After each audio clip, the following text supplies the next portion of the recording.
আজকে সকালবেলাতে মাম্মামকে ব্রেকফাস্টে কি দিয়েছিলাম সেটাই আজকে তোমাদের সাথে শেয়ার করব। তো চলো আজকের ভিডিওটাকে শুরু করা যাক। প্রথমেই বলে রাখি, মাম্মামের শরীরে একটা প্রবলেম হয়েছে। মাম্মামের হঠাৎ করে দেখা গেছে যে ও ল্যাকটোজ ইনটলারেন্ট, যেই কারণে ওকে দুধ জাতীয় খাবার আর দেওয়া যাবে না। তো তাই জন্য ওর ডায়েটে অনেকটাই আমাকে চেঞ্জ আনতে হয়েছে। ধীরে ধীরে সবটাই ভিডিওতে শেয়ার করব। ডক্টর আমাকে বলেছেন ওকে বেশিরভাগ টাইমে ভাত, চিড়ে এই জাতীয় খাবার খাওয়াতে, অথবা মুড়ি, কর্নফ্লেক্স, ওটস এই জাতীয় খাবার ওকে দেওয়া চলবে না, এবং সুজিও ওকে দেওয়া চলবে না। যাই হোক, এটা দেখে তোমরা ভেবো না যে এটা মাম্মামকে দেবো। অনেকদিন ধরে আমার আর বোনের খেতে ইচ্ছে করছিল বাবার হাতে স্পেশাল ম্যাগি। তো বাবাই ম্যাগিটা বানাতে ভীষণ ভালো পারে, আর আজকে চিড়ের পোলাওটাও না বাবা বানিয়েছিল। তো চলো চিড়ের পোলাওটা তোমাদেরকে শর্টে বলে দিই কেমন করে বানিয়েছি। প্রথমে তোমরা চিড়ের পোলাওতে যে যে সবজিগুলো দেবে সেই সবজিগুলোকে জলের মধ্যে একটু ভালো করে ফুটিয়ে নেবে। আমি দিয়েছিলাম মিষ্টি আলু, গাজর, মটরশুঁটি, একটুখানি টমেটো আর একটুখানি ভেজানো কিশমিশ। এগুলোকে খুব ভালো করে সেদ্ধ করে নেওয়ার পর একদম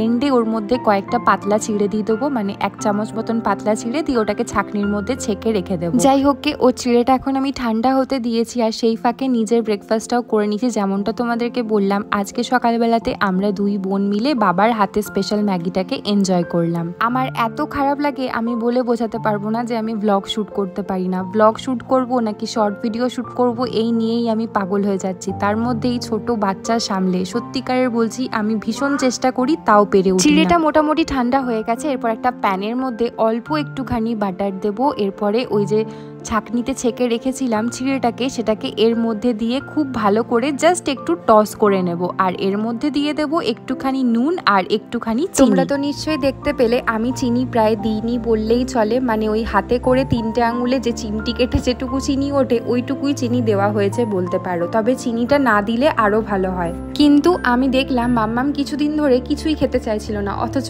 আমাদের যে ঝাল ঝাল নুন নুন টক টক খাবারগুলো ও কিন্তু বেশ স্বাদ নিয়েই খাচ্ছে। তাই জন্য ভাবলাম ওর খাবারগুলোকে একটুখানি স্পেশালি বানানোর। কোনো কিছু রান্না প্রথমবার বানানোর ক্ষেত্রে কিছু না কিছু ভুল হয়েই থাকে, আমারও হয়েছে। তোমরা যদি এই রেসিপিটা বানিয়ে থাকো অবশ্যই এই সবজিগুলোকে ছোট ছোট টুকরো আকারে কেটে নেবে। আমি তো বুঝতে পারিনি, ভেবেছিলাম সেদ্ধ হয়ে গেলে ঠিক হয়ে যাবে।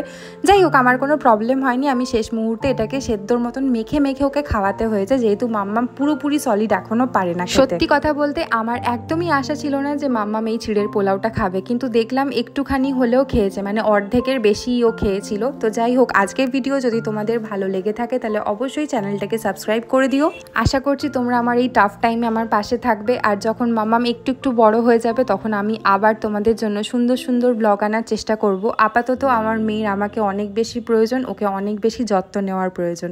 তোমরা আশা করছি আমার কথাটা বুঝতে পারলে, আর যদি বুঝে থাকো তাহলে আমাকে কমেন্টে একটা করে রেড হার্ট করো। চলো টাটা, আজকের ভিডিও এই পর্যন্তই। আবার দেখা হবে নতুন কোনো ভিডিওতে। ততক্ষণ পর্যন্ত বাই বাই, গুড নাইট।